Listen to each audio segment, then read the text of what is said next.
Salut à tous et bienvenue sur notre chaîne dédiée au Real Madrid. N'hésitez pas à lâcher un petit pouce bleu. Si vous appréciez notre contenu, n'oubliez pas de vous abonner pour rester informé de toutes les actualités concernant votre club préféré. Bonjour à tous et bienvenue dans une nouvelle vidéo. Aujourd'hui, je vais parler du match d'entraînement entre le Real Madrid et le CD Leganés, qui était, disons, le premier match amical de la pré-saison. Bon, je vais y aller étape par étape, d'accord? Comme c'était un amical à huis clos, eh bien, il n'y a pas de vidéo début, ni des meilleures actions, rien de tout ça. Mais on a quand même des infos. D'accord? Par exemple, le Real Madrid a gagné 1-4 contre Leganés. D'un autre côté, voici l'alignement de la première mi-temps. Gardien, Courtois. Défense, Dani Carvajal, Raúl Asensio, Dino Genekara. Milieu, Valverde, Dani Ceballos et Brahim Diaz. Attaque, Vinicius Junior, Kylian Mbappé et Gonzalo Garcia. Bon, je ne sais pas si c'était un 4-3-3 ou un 4-4-2, avec Vini à gauche, Valverde à droite au milieu, et puis Ceballos et Brahim au centre du terrain. Cela dit, Brahim Diaz au milieu, ça me semble un peu bizarre. Peut-être plutôt Brahim à droite, Valverde au milieu, et on attaque Gonzalo et Mbappé. On n'a pas exactement le schéma, mais on a le 11 de départ, d'accord? On a d'autres infos, comme par exemple, qui a marqué? Eh bien, Thiago Pitars. Oui, messieurs, Thiago Pitars a marqué dans cette amicale, avec une passe décisive de Kylian Mbappé. D'ailleurs, par ailleurs, Carvajal a joué titulaire, ce qui est assez marquant, parce qu'en étant un amical, on aurait pu s'attendre à voir un 11 plus classique. Non? Moi, je m'attendais à voir Arnold titulaire, mais Xavi Alonso a misé sur Carvajal. Attention, ça pourrait ouvrir un débat sur le poste d'arrière droit. En deuxième mi-temps, on a aussi des infos. Il a été mentionné que Xavi Alonso a fait jouer David Alaba, mais au milieu de terrain, pas en défense. C'est très intéressant. Pourquoi? Parce qu'Alaba en défense centrale, franchement, j'ai des doutes. Il ne va pas très fort au duel, il revient d'une blessure compliquée, et peut-être qu'il n'est pas totalement à l'aise dans ce rôle où il faut être solide physiquement. Mais au milieu, attention, Xavi Alonso, qui jouait comme pivot, comme milieu de terrain, avec quoi? Une sortie de balle incroyable, une patte gauche spectaculaire. Donc, au milieu, on pourrait avoir un numéro 5 auquel on ne pensait pas, mais qui pourrait être, disons, la recrue surprise de Xavi Alonso pour le milieu. Parce que, franchement, il a de la qualité pour ça. Autre chose, premier match de Mbappé avec le maillot floqué du numéro 10. Bon, c'est vrai, c'est un amical à huis clos, mais c'est la première fois qu'il porte ce numéro, donc c'est intéressant. Maintenant, je vais lire l'article du journal AS, qui est un peu plus complet que celui de Marca sur ce match. Vous savez, comme c'était à huis clos, on n'a que les informations des journalistes, mais celui de AS me semble le plus détaillé. Voici ce qu'il dit. Le Real Madrid renverse et atomise Leganés lors du premier test estival de Xavi Alonso. Le match d'entraînement s'est joué à huis clos. Leganés a marqué en premier, mais les Merengues ont fini par l'emporter largement. Xavi Alonso a aligné un 11 très compétitif avec le début de Cara. Le Real Madrid a écrasé le CD Leganés 4-1 lors d'un match d'entraînement disputé ce matin sur le terrain numéro 7 de Valdebebas, où joue habituellement la deuxième équipe réserve, le Real Madrid C. Ce match était un test discret. Même Real Madrid TV n'a pas posé de caméra. Rien, zéro. D'où la difficulté à obtenir des détails. Malgré tout, ce match a marqué les débuts de Xavi Alonso en tant qu'entraîneur du Real Madrid pour cette pré-saison. Un début qui a commencé par une frayeur, car les visiteurs ont ouvert le score grâce à un but de Sul, l'un des nombreux joueurs issus du centre de formation aligné par Paco Lopez, le nouvel entraîneur de Leganés. Mais après ce moment de flottement, le Real a imposé sa logique supériorité, et malgré seulement 5 jours d'entraînement, ils ont repris lundi, ils ont fini par l'emporter largement. Xavi Alonso a opté pour un 11 très compétitif, avec un caractère offensif marqué. Sur le papier, le schéma pourrait être un 4-3-3, avec le début de Cara, recruté par le Real après la Coupe du Monde des clubs. Mbappé a porté son nouveau numéro 10, hérité de Luka Modric. En pointe, aux côtés du Français, Gonzalo et Vinicius. En défense, Dani Carvajal a débuté, une bonne nouvelle pour le joueur originaire de Leganés, qui a déjà eu des minutes aux États-Unis après sa grave blessure au genou. L'international a porté le brassard de capitaine. L'alignement était le suivant: Courtois dans les buts, Carvajal, Ogen, Asensio et Cara en défense, Valverde, Ceballos et Brahim au milieu, Mbappé, Vinicius et Gonzalo en attaque. Un 11 très compétitif, qui pourrait être celui aligné contre Osasuna pour le premier match de Liga le 19 août au Santiago Bernabéu. À noter que Franco Mastantuono, dernier transfert du Real, n'a pas joué, bien qu'il soit déjà à Madrid.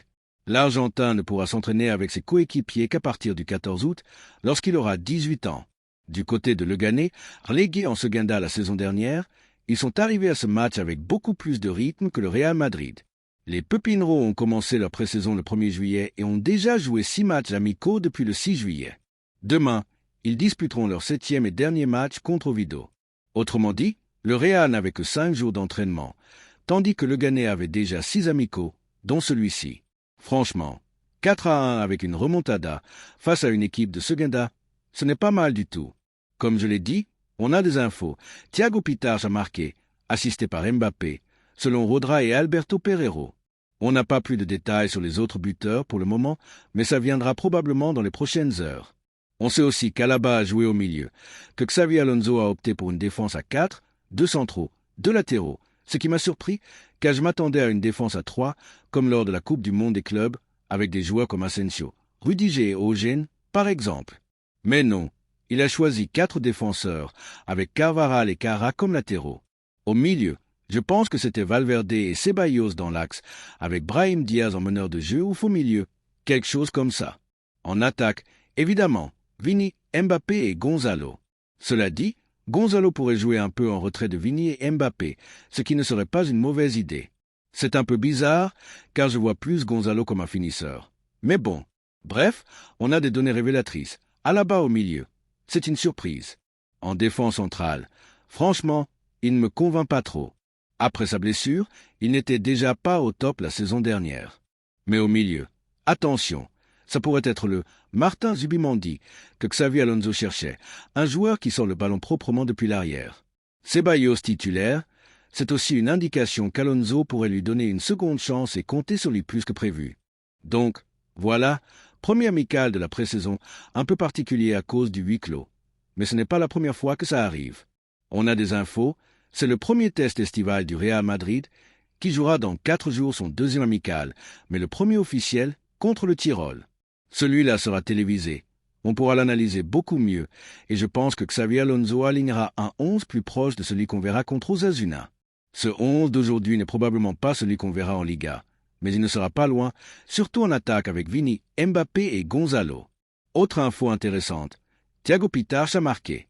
Ce jeune a fait une entrée fracassante, et attention, il pourrait être dans les convocations de l'équipe première au début de la saison. Il n'a pas joué avec le Castilla et a été directement appelé avec le groupe pro, donc Xavi Alonso semble vraiment compter sur lui. Après une saison marquée par des succès et quelques défis, les Merengues sont prêts à écrire un nouveau chapitre de leur glorieuse histoire. Alors, quelles sont les grandes ambitions du Real Madrid pour cette nouvelle saison? Conserver la couronne en Liga, ton affirmé. Le Real Madrid, champion d'Espagne en titre, vise à défendre son trône en Liga. Avec une équipe renforcée par des stars comme Kylian Mbappé, qui a désormais trouvé ses marques, et des jeunes talents comme Endrick, les Madrilènes veulent imposer leur domination.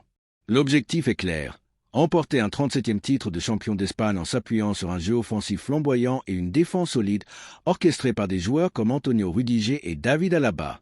Mais attention, le FC Barcelone et l'Atlético Madrid seront des concurrents redoutables. Reconquérir l'Europe, ton épique. La Ligue des Champions. C'est l'ADN du Real Madrid. Avec 15 titres à leur actif, les hommes de Carlo Ancelotti rêvent d'ajouter une 16e étoile à leur palmarès. Après une campagne européenne impressionnante l'an dernier, l'équipe veut prouver qu'elle reste la référence ultime. Vinicius Junior en course pour le Ballon d'Or et Jude Bellingham, véritable maestro au milieu, seront les fers de lance de cette quête. La question est, qui osera se dresser face à ce Real Madrid en Europe? Intégrer les jeunes et construire l'avenir? Ton inspirant. Le Real Madrid ne se repose pas seulement sur ses stars établies. Cette saison, le club mise sur l'émergence de ses jeunes pépites. Des joueurs comme Arda Güler, Eduardo Camavinga et Rodrigo sont appelés à prendre encore plus de responsabilités. L'objectif? Assurer une transition fluide entre la génération dorée et la nouvelle vague, tout en maintenant un niveau de performance digne de la Maison Blanche. Triompher dans les coupes nationales, ton déterminé. La Copa del Rey et la Supercoupe d'Espagne sont également dans le viseur. Après des résultats mitigés dans ses compétitions ces dernières années, le Real Madrid veut tout rafler sur le plan national. Ancelotti l'a dit, pas de demi-mesure, nous voulons chaque trophée. Avec un effectif aussi complet, les Merengues ont les moyens de leurs ambitions. En résumé, le Real Madrid aborde cette nouvelle saison avec une seule idée en tête, tout gagner. Liga, Ligue des Champions, Coupe nationale. Les Merengues sont prêts à faire vibrer leurs supporters et à écrire une nouvelle page de légende. Alors, rendez-vous sur les terrains pour voir si ce Real Madrid version 2025 à 2026 tiendra toutes ses promesses. À la Madrid. Et vous, quelles sont vos attentes pour le Real Madrid cette saison? Dites-le nous en commentaire. N'oubliez pas de liker, de vous abonner et d'activer la cloche pour ne rien manquer. À très bientôt pour plus de Passion Football.